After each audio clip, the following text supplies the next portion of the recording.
Morrison went to Instagram and claimed, and listen to this very carefully, if it's true, I'm telling you, sports in the future, not too long from now, not going to be baseball because of this crap. It's not going to be football because of the head injuries.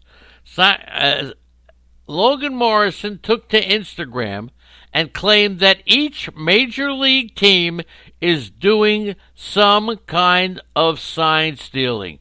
And the Astros started their scheme before Alex Cora, who was implicated in this in the ruling. Before Alex Cora became the team's bench coach. He also knows that the New York Yankees, Los Angeles Dodgers, and Boston Red Sox have also used film to pick signs. Let me just say that again. He also knows, and anytime a player goes out on this limb, I mean, Mike Fiers went out on the limb, right? And he was proven to be right. Is he a hero? It's going to be pretty interesting to see what happens when Mike Fiers pitches in the Astrodome, or whatever that place is called, in Houston, right? Would you pay to go to that game just to try to save Mike Fiers? But listen to what Logan Morrison says. This is unfreaking believable, but this has not even been talked about. You're hearing it first here, I believe. Has anybody heard this anywhere else? I'm telling you, I dig. I dig, man. I dig what I dig, okay? I dig what I dig. Oh, the itch said something. Wait a second. It was a weird way to start my day. And let's see. Appreciate the guy having his own take, but tough to see his perspective. And then he said sorry. So I'm not too sure what the itch is talking about, but I respect the itch enough to ask the question. Were you talking about what Logan Morrison said? I'm not really sure. But you said you were sorry, and a weird way to start my day. So let's see, okay? Let's see. All right. Back to baseball. Oh, that's what it was. Back to baseball. So what do you think? What do you think is going to happen when Logan Morrison says on Instagram that he knows that the Yankees, the Dodgers, and the Red Sox, and we'll find out about the Red Sox, he says, "Hello, fans. Just wanted to take some time to educate everyone on this sign-stealing scandal we have going on. This is all something I have witnessed or heard. So many teams are doing this. Exactly how many, I'm not sure." Are you kidding me? When the Manfred report came out, they thought it was fake news. It started in Houston well before Alex Cora got there. Morrison was playing in Seattle, and every time we went into Houston, you would hear the banging. No one put two and two together. Seattle fans may remember we came with a game of going to the playoffs. Felix Hernandez should have won the Cy Young that year, but he couldn't get past the fifth inning in Houston. Logan Morrison, are you hearing this anywhere else? Logan Morrison says, "I know from first-hand accounts that the Yankees, the Dodgers, the Astros, and the Red Sox have used film to pick signs." Wow.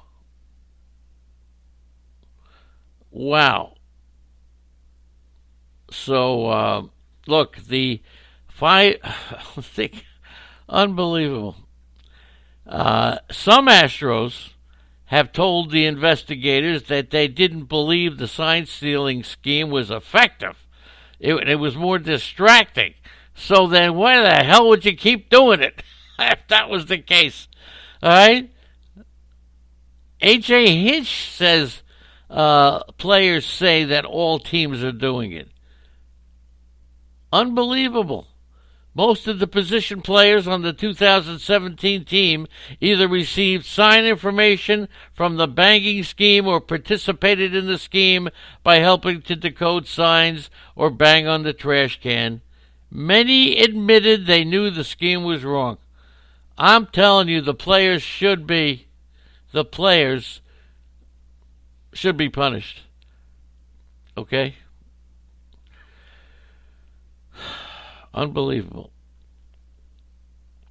The players should be punished. And what's going to happen to the Red Sox? Okay? And many of the players who were interviewed admitted they knew the scheme was wrong, but because it crossed the line from what the player believed was fair competition, but they didn't stop it. So there you go.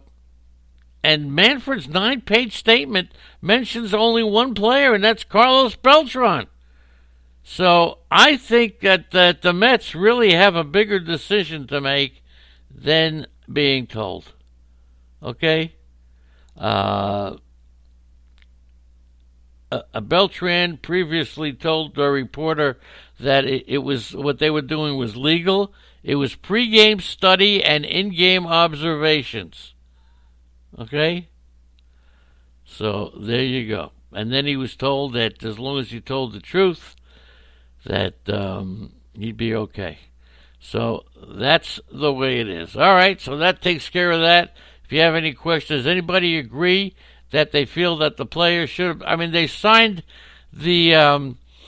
the $5 million, that was some kind of a limit that you collect. The CBA calls only $5 million is the most, and they're going to make that up just by not having to pay the general manager and the manager's salaries, but they will have to pay new salaries, okay? So it's not a total wash between the fine. And here's the other thing. When you take a look at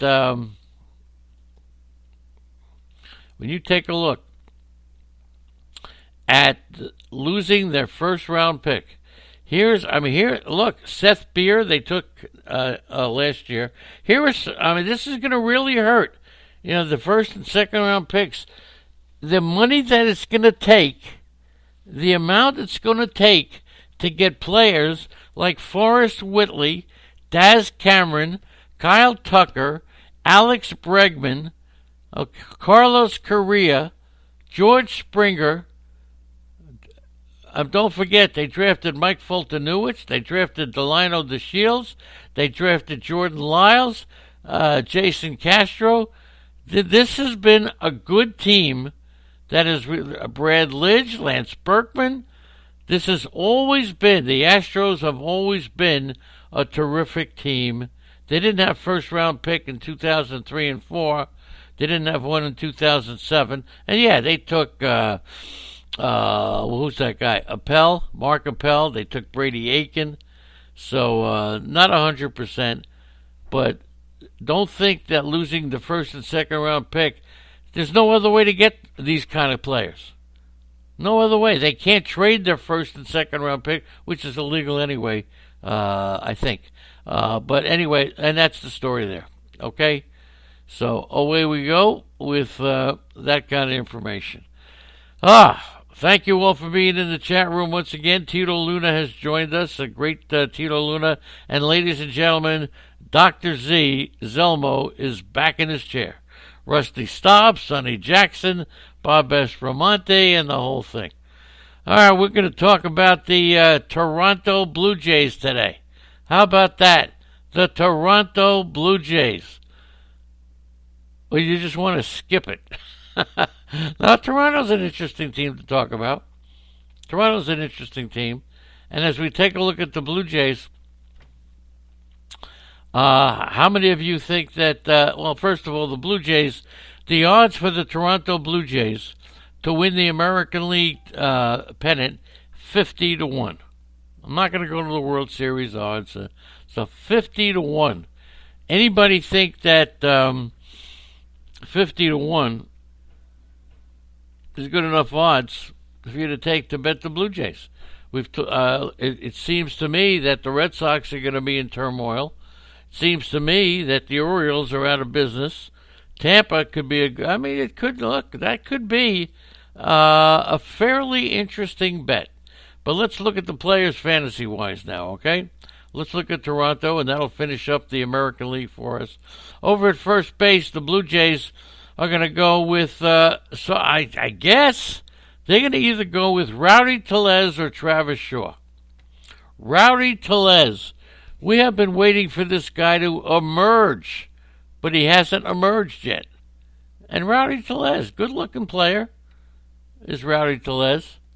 My projections for Rowdy Tellez at first base, and not getting a lot of play in the draft, about 250, 20 to 25 home runs, 6'4", 220-pounder. He broke camp with Toronto last year. Took the bats that Kendry Morales left. He's a burly left-handed hitter, playing regularly, splitting time between first and designated hitter. Now, Arnie coming up next. Don't forget. In July, he lost playing time. Then he was sent to AAA. At the time, he was only hitting about 225, spent a month with Buffalo, returned in mid-August, and only hit about 225, 230, striking out about 28%. I'm not going to say that Tellez is going to be anybody to go after. His best could be 20 to 25 home runs and about a 245 to 250 batting average. Now, as far as Travis Shaw is concerned, he can play third base too, but he'll hit you. He's going to hit about 235. I'll put him down to 20 home runs. Went totally backwards after posting back-to-back 30 home run seasons. He had 163 in his first 40 games and then went on the injured list. And he couldn't turn anything around. Over at second base, left-handed hitter. They only have three lefties, and that's Travis Shaw, Cavan Biggio, and Rowdy Tellez. And that's it. So this is a lineup that could really be, lacking some left-handed pop. A lineup lacking left-handed pop. Now, Biggio, we all love the youngster. Who's got the pedigree. But again, 245 to 250, 20 home runs. He could steal you about 20 bases. Okay, he received the call up in late May. He was eased into the starting role, and then he started 84 games. He started 8 games in the outfield, 4 at DH, and 2 at first base. Solid. Okay? Solid. High strikeout rates that he had in the minors, about 29%. Okay? But also had almost 17% walk rate. So he should be an everyday player. Quality rookie, 2020 plus potential. You don't see too many of that. So I'm looking at Cavan Biggio as being. How much you going for Cavan Biggio in the draft? Mixed league, 260 format. Anybody going $15 for Biggio? Let's see how far we can go. Here's his counterpart, Bo Bichette. Bo Bichette playing shortstop. How much we going for Cavan Biggio in a mixed league, 260 format? Bo Bichette.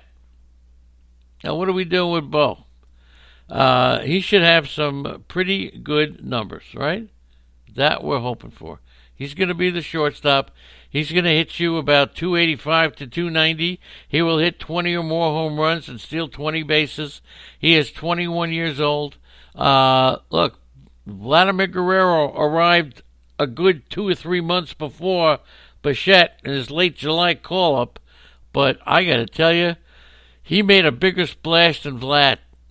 On the beginning of October, he set Major League records by doubling in his 9th straight game and having 13 extra base hits in his first 11 games. That's how his StatCast sprint speed suggests there's an upside. Okay? He doesn't have good success rate on the bases. That's the only thing. He attempted 20 stolen bases. He had 8 attempts and he's successful 4 times. And in the minors had the same 50%. That's not good. So if you're counting on this guy too much for stolen bases, if he's not successful, they could very well cut back on him a little bit. So be careful with Bo Bichette for the stealing bases. Looks like Vlad's going to play